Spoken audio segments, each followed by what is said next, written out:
é bom pra mim, é onde eu quiser estar. A estrela ainda brilha, ela é quem vai me guiar. Ser guerreira é minha sina, batalhando pra vencer. Tenho voz pra ser ouvida, tenho sonhos pra viver. Não vão mais conseguir me anular, me calar. Ninguém vai me impedir de cantar e lutar. Seja em casa, no campo, na rua ou na praça. Chega de mordaça, agora eu vou falar. Porque eu sou mulher pra fazer acontecer. Eu sou uma delas, são elas por elas, ocupando os espaços de poder.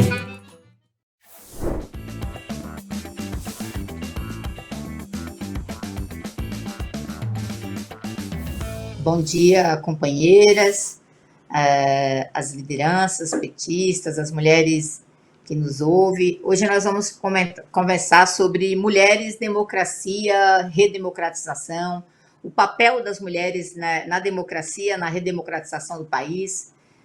Nossa democracia, ela foi abalada muitas vezes, né? Nós vivemos, acho que mais num período de ditadura do que de democracia. E nós contamos essa história, às vezes, só do ponto de vista do olhar masculino, da participação masculina, e é muito importante nós nos enxergarmos nessa história, entendermos essa história. E a convite do PT, eu estou aqui para conversar um pouco sobre a participação das mulheres na democracia. Eu sou Juvândia Moreira, sou bancária, eu fui a primeira mulher a presidir o Sindicato dos Bancários de São Paulo, Osasco e região. Estou hoje na presidência da Confederação Nacional dos Trabalhadores do Ramo Financeiro e também vice-presidenta da CUT Nacional e do Diretório Nacional do PT. Então, para começar nosso diálogo sobre nossa participação na democracia, na redemocratização do país, e a importância da luta das mulheres, nós precisamos entender o conceito de democracia, né? Entender que a democracia não é só ter direito a voto, mas a democracia é ter soberania popular, a democracia é ter igualdade, ter liberdade, ter cidadania, ter direitos, né? E ter direitos com equidade, com igualdade, sem discriminação. E hoje nós vivemos numa democracia, mas ainda estamos longe de atingir essa democracia plena, né? Nós temos concentração de renda, nós temos mulheres ainda com papéis definidos que que é parte de uma sociedade patriarcal, estruturalmente machista, né, que entende o papel da mulher como uma mulher que tem que cuidar da casa, tem que cuidar dos filhos, a mulher pode ganhar menos, e tudo isso tem um impacto na vida pública também. A nossa ausência, por exemplo, a nossa presença pequena no legislativo, no poder legislativo, já mostra isso, né? No próprio judiciário, né? Nos poderes, no executivo. Então, você vai encontrar só 2 governadoras, poucas prefeitas, um número bem menor de mulheres como vereadoras, como deputadas estaduais. No Congresso Nacional, no Senado, somos 7%, na Câmara dos Deputados somos 18%, ainda uma participação muito aquém do que é a nossa presença na sociedade brasileira, que nós somos 52%. Então, para dizer que nós vivemos uma democracia plena, é necessário que as mulheres estejam em todos os lugares. É necessário combater esse modelo de sociedade que é estruturalmente machista, e que, ao reproduzir esse modelo, ele se traduz em discriminação, se traduz em violência, feminicídios.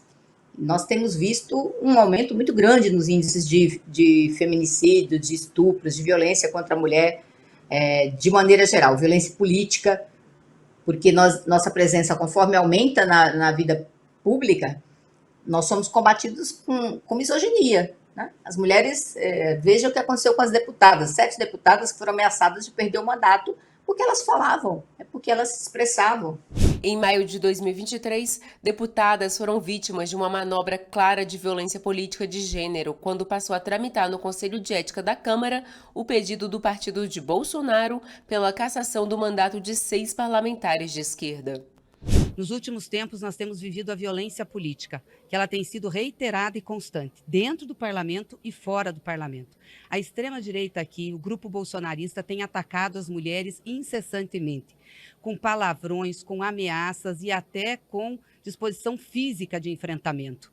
Fizemos diversas representações do Conselho de Ética com casos muito graves, e essas representações não foram à frente, ficaram lá engavetadas, ficaram paradas. Quando a gente resolve fazer um enfrentamento, e é um enfrentamento político, estamos sendo duras sim, porque tem que ser dura na política que está vindo sobre a gente, com os fatos que estão acontecendo, o Conselho de Ética resolve pautar e de uma maneira extremamente rápida, né, dar guarida a esses processos. É lamentável o que está acontecendo. A violência política que está acontecendo nas nossas câmaras de vereadores, nos nossos parlamentos estaduais, é um absurdo isso. São posicionamentos, assim, totalmente despolitizados, que levaram a gente a chegar onde nós chegamos, que começaram lá atrás, negando a política e colocando a violência como instrumento da disputa. Nós vamos resistir internamente, mas vamos resistir externamente, fazendo a denúncia, e não vamos permitir que isso prospere. Então, nós precisamos fazer mobilização na sociedade, mobilização com os nossos partidos, com as nossas entidades, para não deixar isso acontecer. Porque o que está em jogo aqui é o processo democrático, é o direito de se manifestar politicamente e de se manifestar contra a violência política que acontece nesse país. Entender o nosso papel na história, é importante nos apropriarmos dessa luta e compreendermos que nós temos que continuar lutando para, de fato, viver uma democracia plena. Então, as mulheres, se você olhar o século passado, a luta das mulheres foi, acho que a principal luta, a mais marcante do século passado foi a luta das mulheres. Aqui no Brasil, nós conquistamos direito a voto, ou seja, que democracia é essa em que as mulheres não podiam votar? É claro, não era uma democracia. E, inicialmente, lá em 1932, a conquista do direito ao voto, ela vem para mulheres que tinham independência financeira, ou que eram viúvas, né?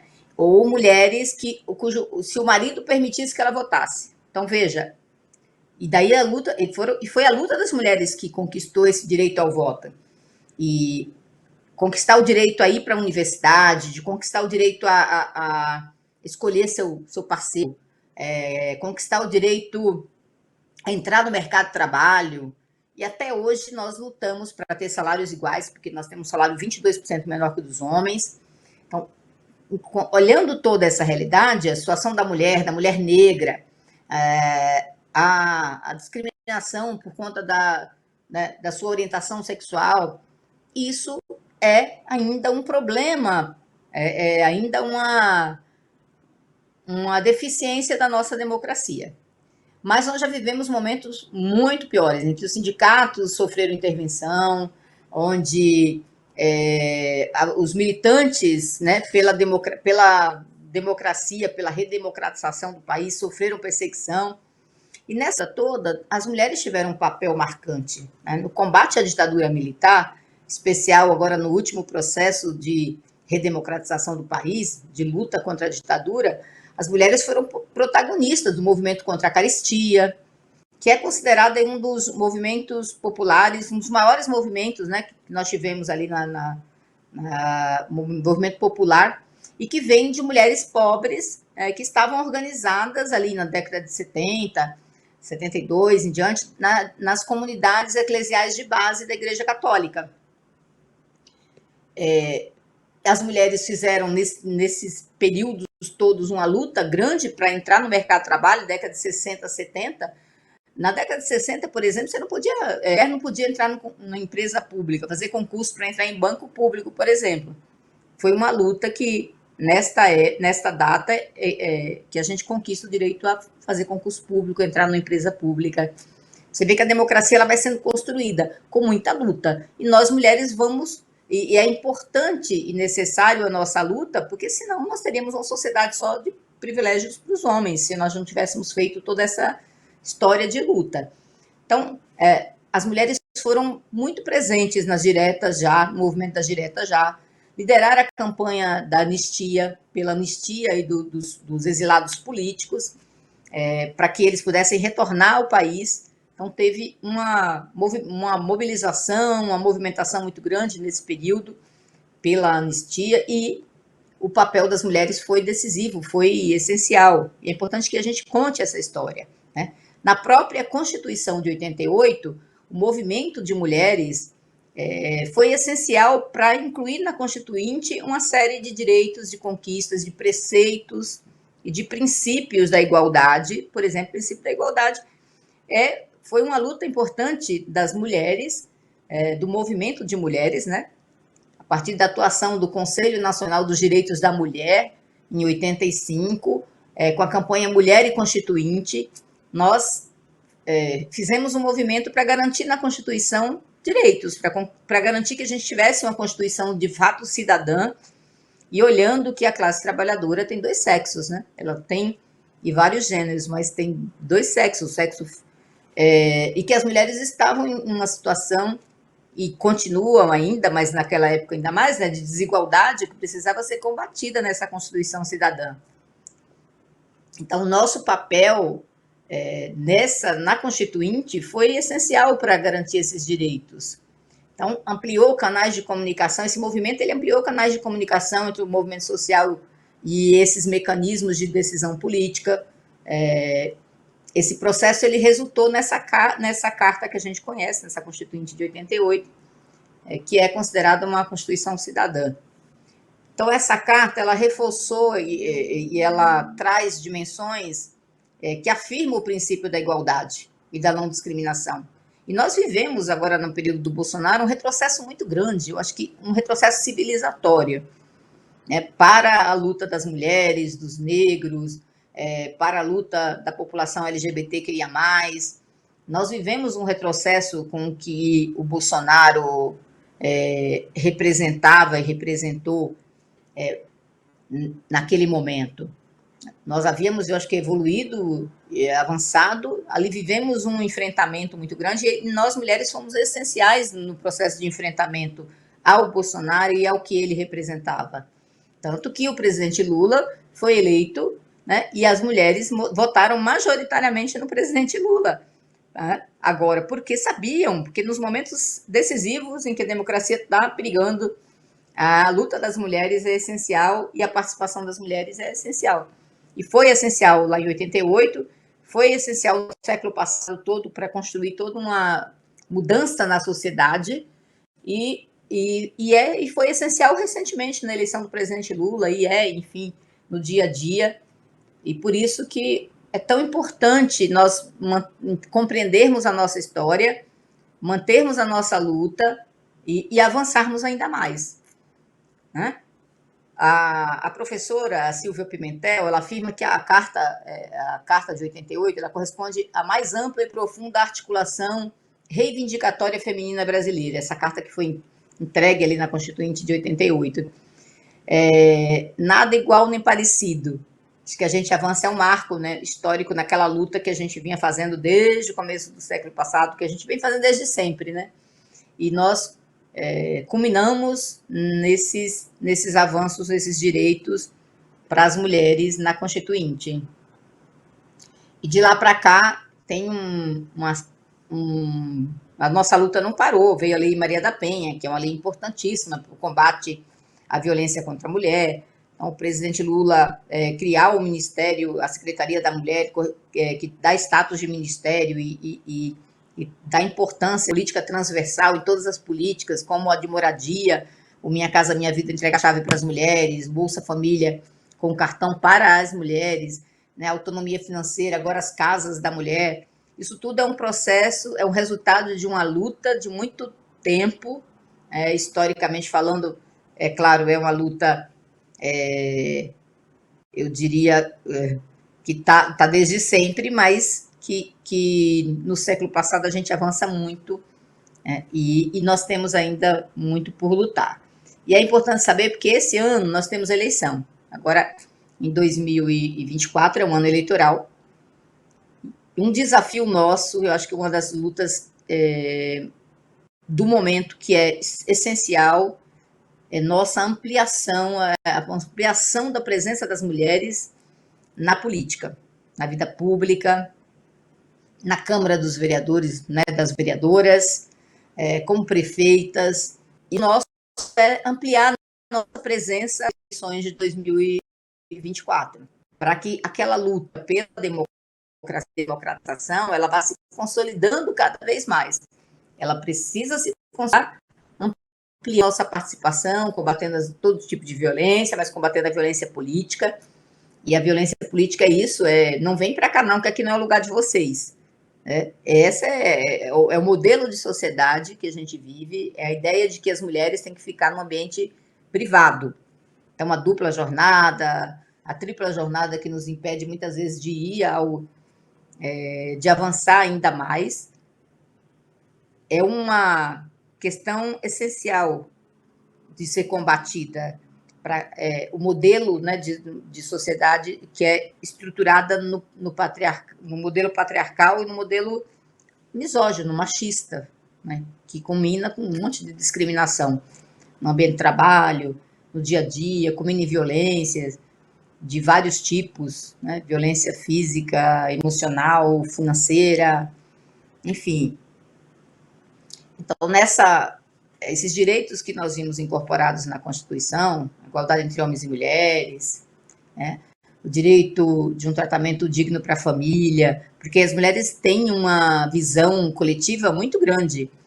Quando a luta das mulheres pela saúde pública, pela educação pública, por creches, as mulheres fazem uma luta muito voltada para o coletivo, para a família, e isso se traduziu na Constituição de 88, se traduz aí no dia a dia, se traduz nas lutas que nós fazemos no momento atual, na luta por igualdade salarial, e agora nós estamos, eu acho que formas de aprimorar a nossa democracia é continuar com essa luta. Nós estamos na luta pela igualdade salarial, o presidente Lula, ano passado, aprovou a lei da igualdade salarial, para a gente é uma lei muito importante, é essencial, porque, veja, se nós temos um salário que é quase 79% menor, 79% do que ganham os homens, ou seja, 22% menor, quando você fala de mulheres com nível superior, essa diferença, e se for mulher negra, chega a 40% em alguns segmentos, você está dizendo o seguinte, nós não chegamos nessa democracia, não atingimos essa democracia ainda e temos muita luta para fazer.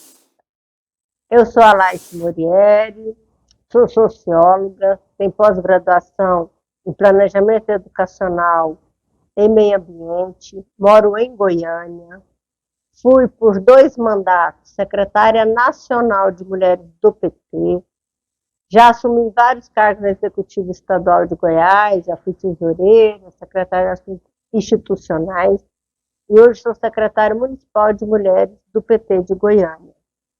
E também já fui presidenta das mulheres da COPAL, que é a Conferência Permanente de Partidos Políticos da América Latina e o Caribe, por 2 mandatos, e coordenadora das mulheres do Fórum de São Paulo. É um prazer estar aqui. Bom dia a todas e a todos. O nosso assunto hoje é muito importante para as nossas vidas, para nós que estamos na política. Perguntar o que significa equidade. Se a gente for no dicionário, a gente vai perceber que a equidade é integridade ao proceder, opinar, julgar, equanimidade, igualdade, imparcialidade, justiça e retidão. Disposição para reconhecer imparcialmente o direito de cada um. O que isso quer dizer? Quer dizer que as pessoas têm que ter, de forma justa, acesso aos seus direitos, independente da cor da sua pele, da sua estatura, da sua origem, das suas habilidades. Isso é equidade para você acessar os seus direitos. Isso é muito importante. Por que isso é importante? Porque a gente só vai atingir a justiça e a igualdade que nós, mulheres, tanto almejamos, quando a gente tiver equidade na sociedade. Equidade de acesso, né, para que a gente possa ter os nossos direitos reconhecidos. A equidade trabalha na apreciação de regras, a fim de torná-las justas e acessíveis. As políticas públicas devem ter a equidade como, vamos falar, como princípio fundamental. Uma política pública, ela deve atender a todos e a todas, independente da origem de classe dela, independente da cor da sua pele, independente da opção sexual. Ela tem que ser uma política equânime para toda a parcela da população que busca aquela política pública. Por isso que é tão importante pensar a vida e pensar a política a partir desse conceito de equidade. E como é que a gente trabalha a questão da igualdade?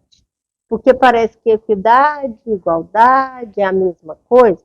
Não, não é a mesma coisa. Se eu for no dicionário, eu vou perceber que a igualdade é a qualidade daquilo que é igual ou que não apresenta diferença, é identidade. É conformidade de uma coisa com natureza, com outra natureza, forma, proporção, valor, qualidade e quantidade. Nivelamento ou uniformidade na superfície. Identidade de condições entre os membros da mesma sociedade.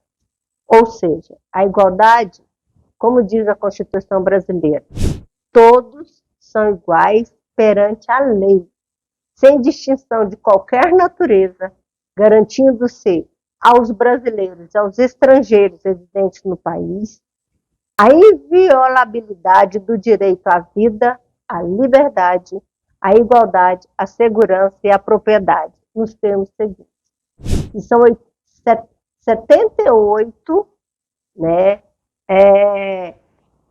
incisos sobre essa questão da igualdade, né, daquilo que a população brasileira, homens e mulheres, tem direito perante a lei, nos seus deveres, né, e nos seus direitos. Isso funciona assim? O acesso, né, aos bens da sociedade é igual para todos e para todas, né? Homens e mulheres são iguais em direitos e obrigações no termo da Constituição. Mas se eu olhar o Brasil, olhar a minha cidade, o bairro onde eu moro, o lugar que eu trabalho, nós temos os mesmos direitos, mas nós temos o mesmo acesso. Nós temos que pensar nisso. Então, a diferença entre igualdade e equidade é que a equidade trabalha com criar mecanismo de justiça para que a pessoa possa acessar aquele seu direito de forma equânime. Que isso seja real. Isso faz com que o nosso pensar político, o nosso fazer político, precisa ter sempre como princípio a equidade e a igualdade. São dois conceitos que muitas vezes a gente não trabalha eles, né, na nossa militância, no nosso fazer política, na nossa forma de pensar políticas públicas, na nossa forma de pensar a nossa vida. Então, é muito importante que a gente passe, da agora para frente, a refletir sobre isso. Né? O que isso nos diz em relação ao país que a gente quer. Né? As políticas que nós queremos. O que nós queremos que mude na nossa vida. Né? Nesse 78 inciso, que trata da questão religiosa, da questão de pessoas, né, que têm a sua privacidade violada, né, Nós temos que ser contra isso, porque a liberdade das pessoas é importante, mas tem que ser aquela liberdade que respeite a liberdade da pessoa que está ao seu lado. Isso, né, é fundamental. Fundamental na sociedade atual, é fundamental para a gente construir uma sociedade nova, uma sociedade diferente. E é importante, né, que a gente perceba qual é a diferença de fundo entre equidade e igualdade. Vou pegar um exemplo que todas conhecem. Por exemplo, eu sou professora, preparo uma aula, ministro a aula para todos os alunos, sem diferença, né?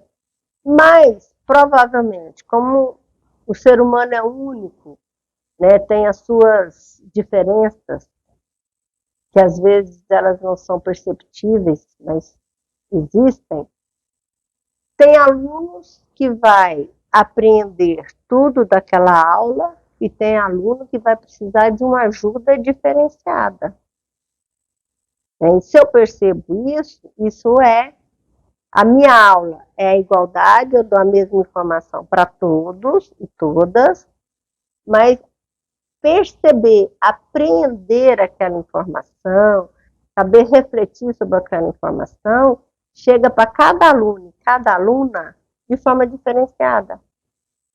E às vezes alguma eu vou ter que ajudar para que ela possa, né, pensar aquela aula, aprender aquele conteúdo e poder usar na vida dela.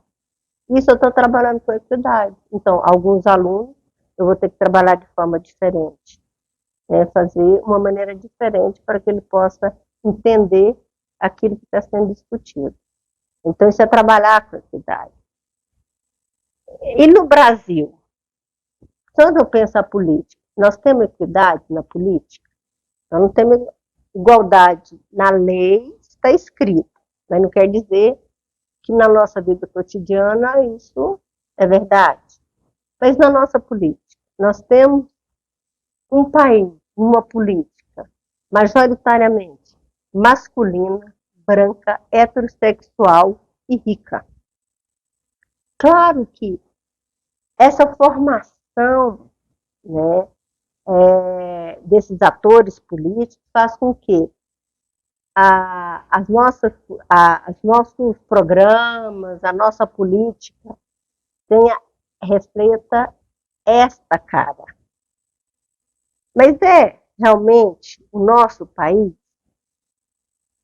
Cadê a nossa população negra, a nossa população pobre, a nossa população homossexual, a nossa população indígena, negra? Ela não está colocada, né, nesse fazer política. Então, a gente tem que sempre tratar a sociedade percebendo que a questão da desigualdade política, ela tem como atores a questão de raça e classe social.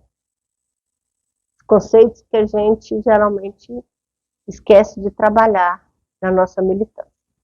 Então, quer dizer, a nossa política hoje não reflete a população brasileira. Ou vocês acham que reflete? Né? E se for pensar nas mulheres, nós mulheres votamos no Brasil há 92 anos. Então, muito recente. Mas em 1932, nós conseguimos o direito de votar e ser votada. Mas em 1927, a Celina, e agora eu me esqueci o nome, do Rio Grande do Norte conseguiu ser cadastrada como eleitora. Celina Guimarães Viana foi a primeira eleitora do Brasil, alistando-se aos 29 anos de idade. O Rio Grande do Norte foi o primeiro estado que estabeleceu que não haveria distinção de sexo para o exercício do voto. Assim, em 25 de novembro de 1927, na cidade de Mossoró, foi incluído o nome de Celina Guimarães Viana na lista dos eleitores do Rio Grande do Norte. O fato repercutiu mundialmente, por se tratar não somente da primeira eleitora do Brasil, como da América Latina. Em 1928, a cidade de Lages elegeu a primeira prefeita mulher da América Latina, que foi Alzira Soriano. Ou seja, no Rio Grande do Norte, as mulheres puderam votar antes de 1932 e elegemos uma prefeita. Né? Por isso que eu acho que hoje o Rio Grande do Norte tem a terceira governadora. E a atual é nossa, é a Fátima, né, no seu segundo mandato.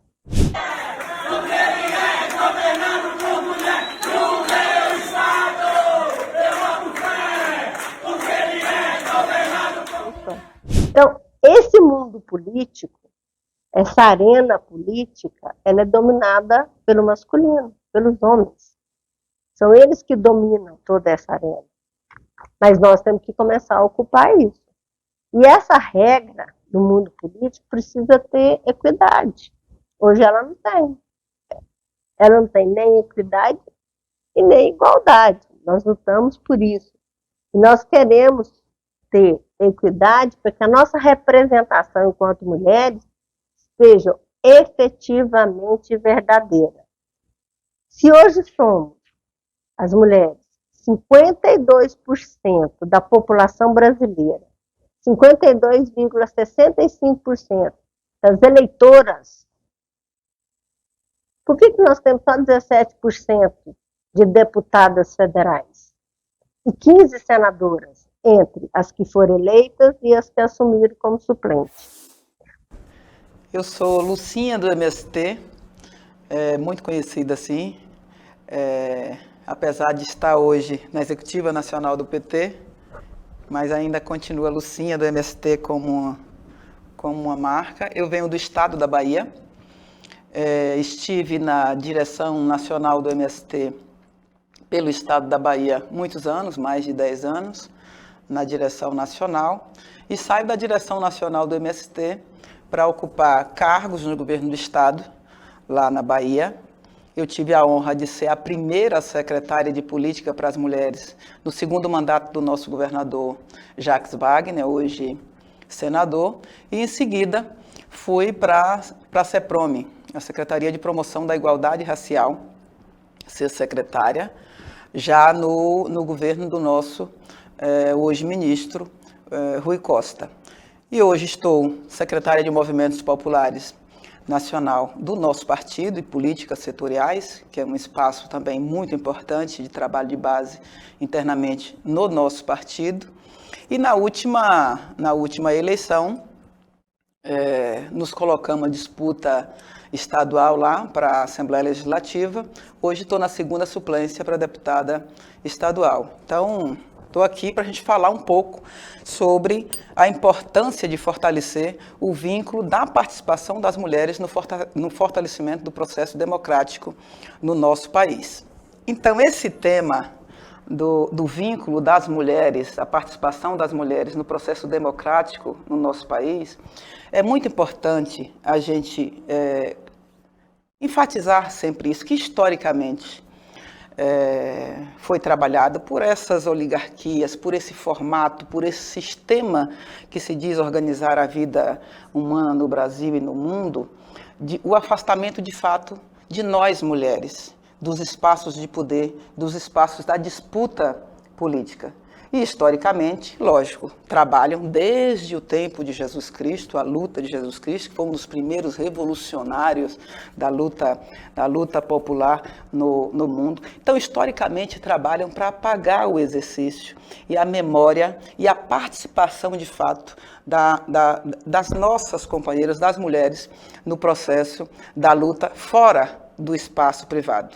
Porque a nós, historicamente, eles reservam, né, esse arcabouço que diz conduzir e dirigir as vidas humanas na Terra, trabalha para nos afastar de todo e qualquer ambiente político, de disputa de poder e para fora desse nosso espaço. Mas mesmo assim, a gente tradicionalmente, historicamente, a gente vem participando e construindo todas as lutas populares, desde a época de Jesus Cristo. Porque o que foi Maria Madalena, né? O que foi o papel da mãe de Jesus Cristo. Então, diversas mulheres, historicamente, na nossa vida, teve o processo de participação para além da casa, para além do cuidar do filho, para além do servir. Mas é negado, a gente é sempre negado dos registros na história. Por quê? E tenho certeza, de que nós, apesar de sermos mais da metade da população brasileira e no mundo, nós somos seres inquietos, as mulheres, é da nossa natureza. Nós somos seres de transformação. Nós somos seres em transformação constante. E isso dá medo a esse projeto. A gente desestabiliza esse projeto machista, sexista, né, racista, que nos exclui de todos os espaços, seja ele qualquer espaço de poder na política. E essa insistência nossa, é importante a gente registrar. Está lá, lógico, desde a história de Jesus Cristo, apesar de não estar nos livros e nas memórias, e em todas as lutas populares, todas as disputas fundamentais da organização da sociedade, onde a sociedade deu um passo além, né, nessa linha histórica, nós tivemos participações importantíssimas. É só a gente olhar as grandes revoltas que aconteceram no mundo e aqui no Brasil, o que foi Dandara na história da luta dos quilombos, né, junto com os zumbis, junto com Gangazumba. Se a gente vai para a luta da resistência dos povos de terreiros, que é um espaço majoritariamente conduzido por mulheres, a gente ainda não colocou essa lupa, mas a maioria dos nossos terreiros instalados pelo mundo afora e pelo Brasil afora são chefiados por mulheres, por ialorixás. E aqui a gente traz exemplo de Makota Valdina, de diversas outras companheiras que conduz historicamente essa história nossa nas lutas e no processo de resistência. Então você pode lembrar aqui de Margarida Alves, de Docelina Folador, da nossa companheira Penha, e nós estamos no mês de março, né? O papel de Marielle, né, nesse enfrentamento, no processo de resistência. Então nós historicamente somos exemplos. Quando a gente precisa avançar, quando a gente precisa esticar um pouquinho mais para fazer com que a humanidade acorde e veja, olha, a gente precisa construir uma sociedade onde esteja todos e todas envolvidos e interagindo com suas riquezas naturais, com todas as suas potencialidades. Então, esse chamamento eu acho muito importante da gente se colocar neste espaço de transformação, porque o processo democrático, a democracia, a organização da vida humana na Terra precisa de que nós mulheres continuemos a dar esse salto para além do nosso privado. E continuemos a dar esse salto em todos os espaços que a gente tiver. Porque às vezes a gente fica, e historicamente também bota na nossa cabeça, de que o ser político é só a política eleitoral. Nós somos seres políticos, né, por natureza, e principalmente nós mulheres. Nós fazemos política desde a hora que a gente levanta da cama, que bota o pé no chão, que toma o café, que se apronta para a vida. A gente tem que negociar com os filhos, tem que conversar com o marido, ou a companheira, ou o companheiro, como será o dia, como será a semana. Então, nós somos seres políticos por natureza. Mas tentam nos afastar quem são os seres políticos, são os homens de preferência branco, e as mulheres, não, vocês não são seres da política, do processo dos espaços externos, vocês são seres dos espaços mais privados. Mas é da nossa natureza essa disputa política e principalmente para fora. Então nós precisamos exercer isso. E a gente, quando chega nos espaços da política, nos espaços, seja ele na Câmara de Vereadores, na Prefeitura, mas também são espaços políticos, a disputa da nossa associação local, do nosso grupo, né? E a gente sentar em organizar grupos de mulheres, da gente fomentar organizações de mulheres, da gente fomentar redes de mulheres para a gente se autossustentar, para a gente procurar ajuda, para poder fazer o enfrentamento ao processo da violência, a constituição da autonomia política, porque a gente não pode esquecer que a maioria das nossas mulheres chefiam casas, chefiam famílias, e tem que cuidar de tudo, desse cuidado interno da casa, mas também tem que se preocupar com o trabalho fora, como é que vai botar comida em casa, como é que vai desenvolver o processo da educação familiar, enfim. Então, nós somos esses seres que nós precisamos trabalhar em rede para nos fortalecer, para que a gente tenha condição de, nos fortalecendo, a gente incidir sobre o processo democrático, incidir sobre todos esses espaços que constroem, que fazem a disputa e a construção da vida política, que às vezes a gente fala, não vou participar desse espaço, não. Mas esses espaços incidem sobre a nossa vida, sobre o que a gente come, como é que a gente mora, como é que a gente vive. Então, é urgente que a gente incorpore na nossa agenda privada, também a agenda política de participação popular. Não só o espaço da disputa eleitoral, que é muito importante, que a gente se coloque nos nossos partidos, vamos para dentro dos partidos, nós precisamos ter vida política nos partidos, ajudar os nossos partidos a se organizar internamente. E o nosso olhar é muito importante para que os nossos partidos, as nossas associações, os nossos grupos de trabalho avancem. Se preparar, se fortalecer internamente, para a gente poder fazer essa disputa dos espaços locais. Nós precisamos, lá no nosso município, olhar como é que está a Câmara de Vereadores. Quantos homens tem nesse espaço? Quantas mulheres estão nesse espaço? E quantas mulheres estão nesse espaço? As mulheres que estão nesse espaço, eu me vejo na luta e na disputa que essa mulher faz na Câmara, porque isso também é importante, esse recorte. Quem é a mulher que está ocupando esse espaço? Que aí nós que somos negras, que somos trabalhadoras rurais, que somos quilombolas, que somos indígenas, pescadoras, nós que estamos lá no bairro, na nossa localidade, fazendo a disputa da constituição da vida, da organização da vida ali naquele local, nós precisamos olhar no espelho, nos ver, nós precisamos da nossa cara nesses espaços, nas câmaras de vereadores, nas prefeituras, por que não? Né? Para a gente, de fato, colocar a nossa vida, a vida real das mulheres, no processo de discussão nesses patamares mais altos de diálogo da política local, do poder local. Nós podemos fazer isso, nós precisamos fazer isso, porque as nossas vidas que estão em jogo. Porque se a gente olhar em todos os ambientes, quem é que está perdendo os seus territórios?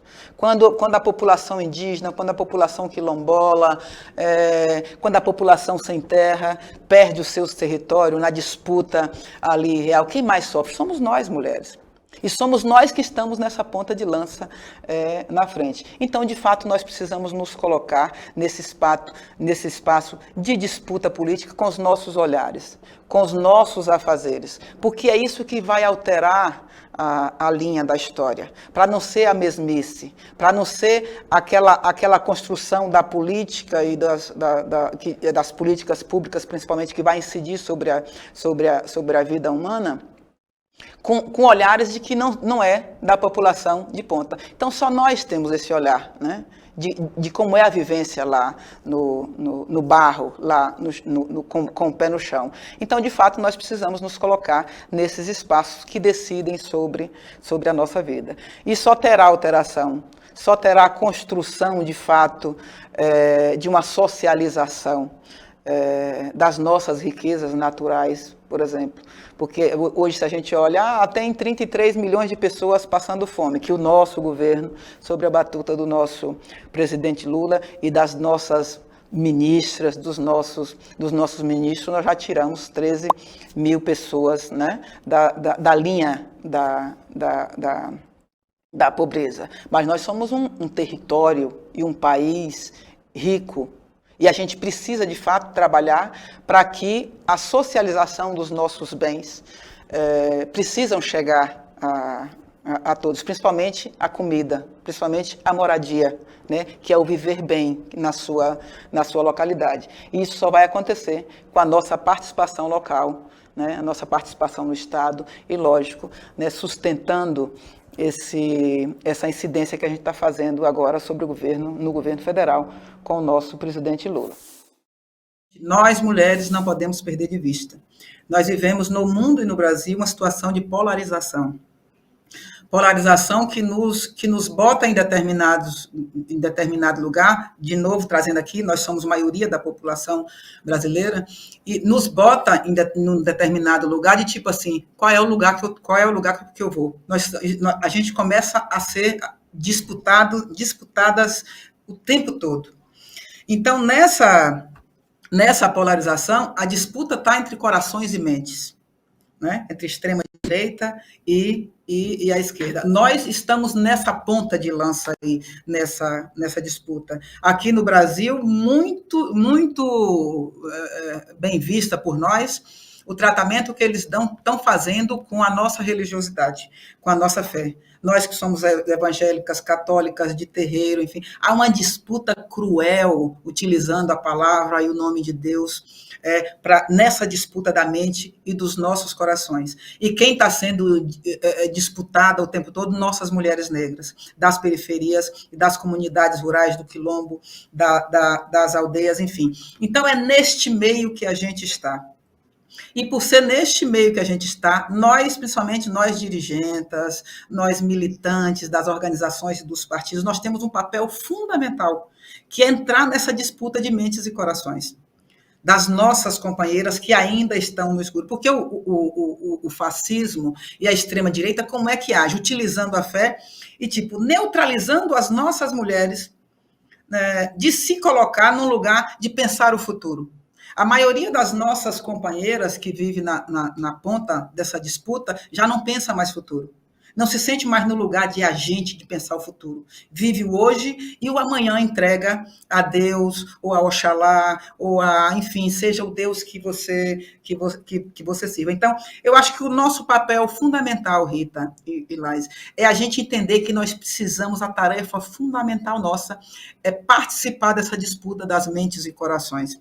Trabalhando de que nós precisamos construir, e nós lutamos pela construção, e diversas outras mulheres nossas, inclusive, já se foram, e a luta delas não pode ser em vão, porque nós somos continuidade disso, e elas lutaram por quê? Para a construção de uma sociedade onde nos caiba, onde nós sejamos agentes e de modificações sociais, mas, sobretudo, a gente esteja na centralidade dessa sociedade que a gente diz com respeito, com dignidade, enfim, é para isso que a gente luta, é para isso que o Partido dos Trabalhadores e das Trabalhadoras luta. Então, eu acho que essa é a principal disputa nossa, disputa de mentes e corações do conjunto da sociedade. Nós precisamos fazer a nossa companheirada refletir, se perguntar qual é o meu lugar na construção do futuro.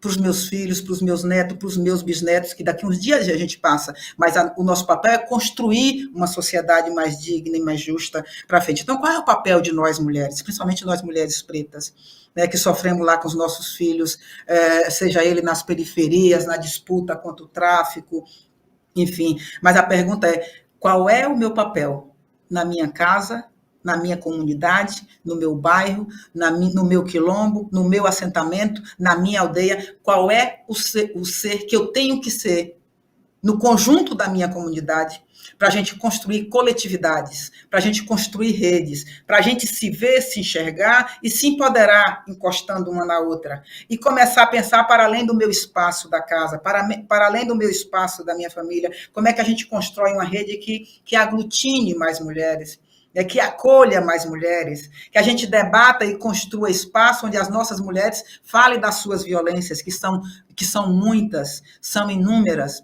E lógico que uma parte da resolução está com o Estado, tanto no Estado que a gente vive, no município ou na federação, mas uma parte da solução dos nossos problemas está com as organizações populares, está com essa construção de organização nos nossos lugares, que nos ajude, que nos empodere, que nos fortaleça, até para cobrar do Estado até para cobrar das instituições direitos e deveres que a gente tem. Então, acho que a principal função nossa e a pergunta que a gente tem que se fazer é isso: papel meu na minha casa, na minha comunidade, na minha organização política e popular, seja ela qual for, no campo ou na cidade ou nas águas, a minha contribuição no partido, porque às vezes nós mulheres também, principalmente quanto mais lá embaixo a gente está, a gente fica pensando que nós não somos seres da política, que a política é para outros e que eu não entendo, enfim, e a gente tem uma mania de se autodiminuir. As nossas experiências, nós temos riquezas fundantes e que segura o conjunto dessa sociedade. Vem de nós, mulheres. Essas nossas experiências, nós não podemos ter vergonha de contar, sabe? De irradiar elas, de fazer com que elas vão para os espaços públicos, porque este conhecimento que vem das nossas tataras, das nossas bis, e que está com a gente, nós precisamos que a sociedade, que o conjunto que está em nosso entorno conheça. Então, também nesse lugar, a gente precisa se colocar nas organizações nossas e, sobretudo, nos nossos partidos. Se não tem, vamos se filiar a um partido político, vamos discutir internamente, vamos ajudar, vamos reforçar, seja ele qual for. No nosso caso, é importante que venha para o PT, né, para a gente. Então, o processo de filiação interna de mulheres negras da roça, da periferia, é muito importante para ajudar esse nosso partido, ser esse grande partido que a gente, continuar sendo esse grande partido que a gente é, mas, sobretudo, a gente engrossar a nossa fileira para essa transformação maior, que é a construção de uma sociedade onde a gente seja felizes, né? E que a gente, de fato, viva numa eterna rede aí de comunhão e de paz, porque só assim nós vamos vencer esse projeto do ódio que o neofascismo, que a extrema-direita quer construir no mundo e aqui no Brasil. Então, e nós, mulheres, somos fundamental nessa batalha contra o ódio, porque só nós podemos levar o amor e pregar a paz, a união e a fraternidade neste país, nos diversos lugares onde a gente está. Os impactos da equidade de gênero nos espaços de direção partidária para a democracia brasileira foi tema desta semana no TV Elas por Elas Formação. Semana que vem tem mais. Fique ligada e não perca os próximos temas do TV Elas por Elas Formação, que é de segunda a sexta-feira, sempre às 4 da tarde, aqui na TV PT. Reveja esta e outras aulas na playlist TV Elas por Elas Formação, no canal da TV PT no YouTube ou em formato de podcast no Spotify.